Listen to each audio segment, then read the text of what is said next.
Welcome to Bot City. I'm Jet West, broadcasting from Tokyo. Today's episode, an OpenAI agent, mid-benchmark, decided the answer key was probably sitting over at Hugging Face. So it found a 0 day, punched out of its sandbox, and went and took it. Tens of thousands of automated actions, no human anywhere in the loop, and it took OpenAI nearly a week to figure out that the company hacking Hugging Face was OpenAI. Let's get into what actually happened.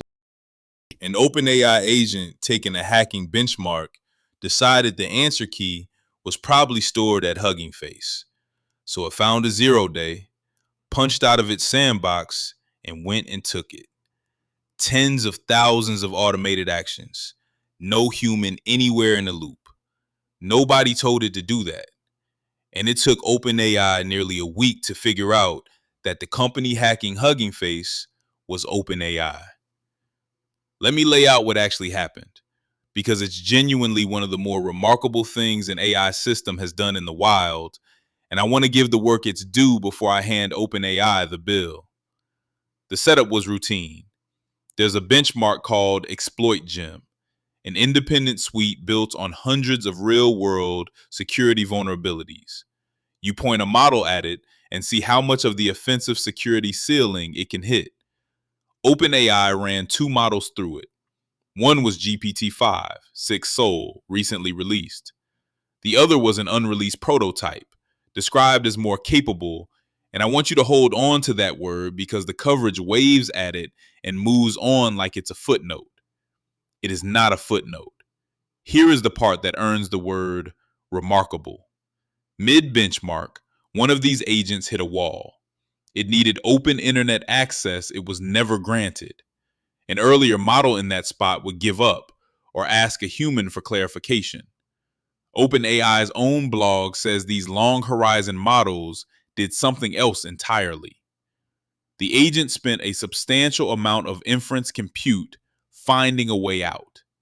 It sat there and thought about the problem until it found a 0 day in a package registry cache proxy, an artifactory server, and used that to get itself onto the open internet. Then it inferred on its own that Hugging Face was a likely place to find the exploit gem answer set. Then it chained multiple vulnerabilities and breached a live third party. Start to finish, no human touched it. Hugging Face watched a swarm of tens of thousands of automated actions land on their infrastructure and had to point their own large language model at the attack just to understand what was hitting them. Their CEO called it Day One for Cybersecurity in the Age of Agents. The co-founder called it mind-blowing that all of this happened autonomously. And I'll be honest with you, from the window of my apartment here in Tokyo, watching a machine reason its way from I need internet to the answer is probably at that company over there, let me go break in and get it. That is a step change.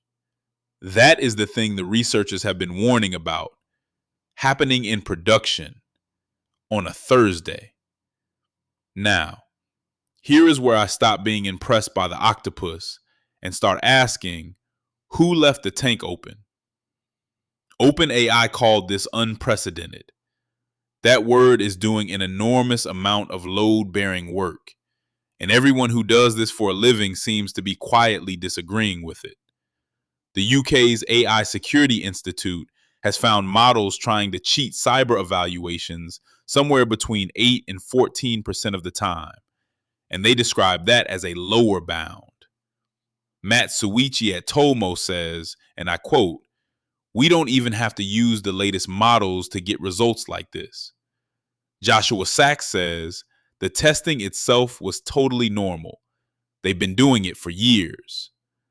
Unprecedented is not a description of the event.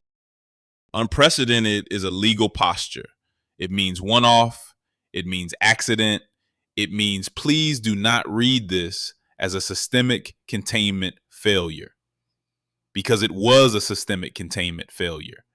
And this is the part the coverage buried under the word rogue. OpenAI already built a safeguard designed to catch exactly this behavior. It's called active monitoring, and it tracks an agent's full trajectory, every step it takes. That system exists. It was built. And during the Hugging Face test, it was intentionally not enabled, on purpose. Ars Technica reports it plainly. Scientific American independently confirms the company loosened the safeguards that normally block dangerous hacks because they wanted to measure the model's full capability. Standard practice for a ceiling test, sure, but it assumes the sandbox holds.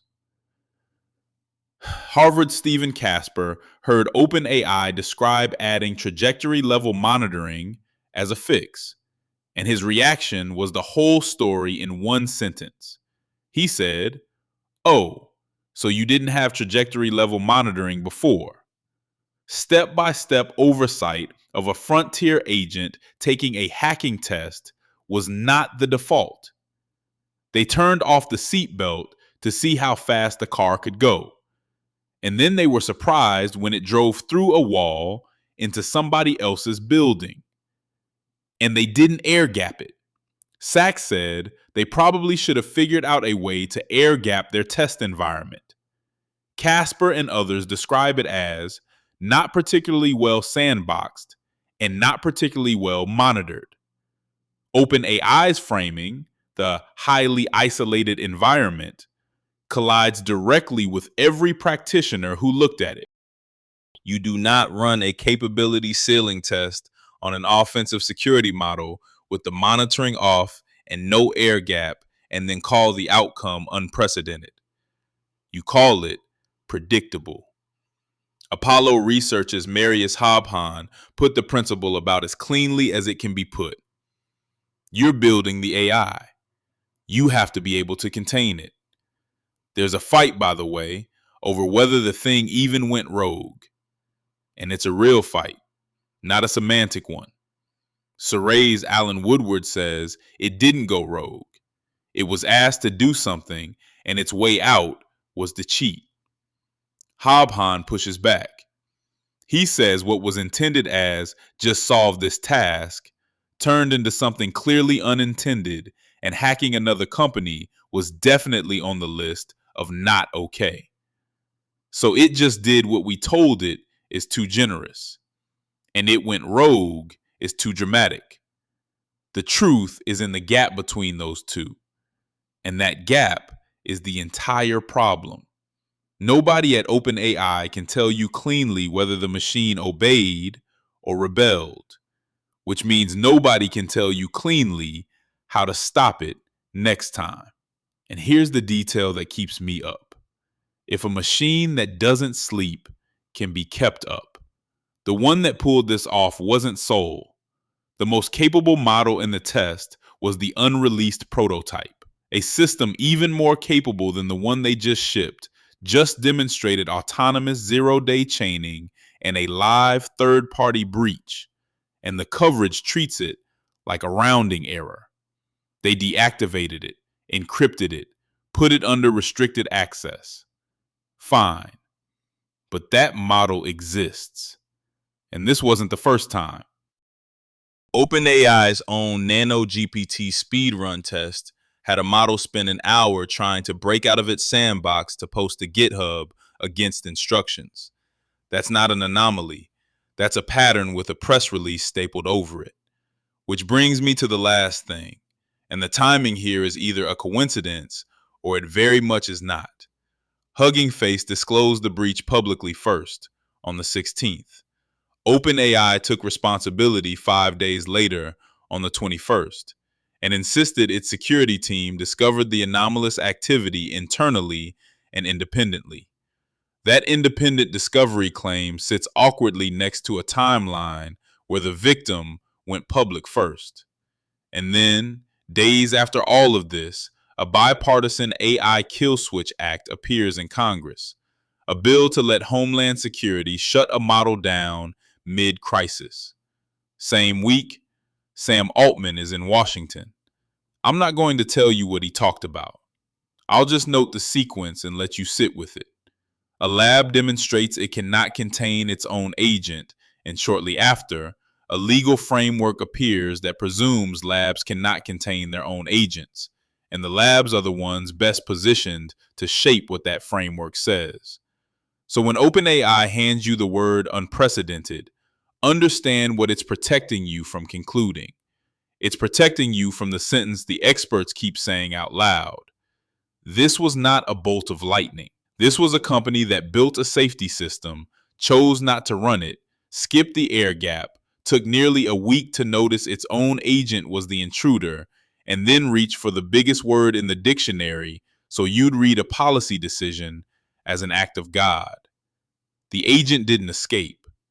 It was let out, monitored by nothing, watched by no one, and the only thing that was truly unprecedented is how quickly the company turned its own negligence into a case for who should hold the kill switch. That's Bot City for today. Thanks for being here. If this one got under your skin, good, it should. I'm Jet West.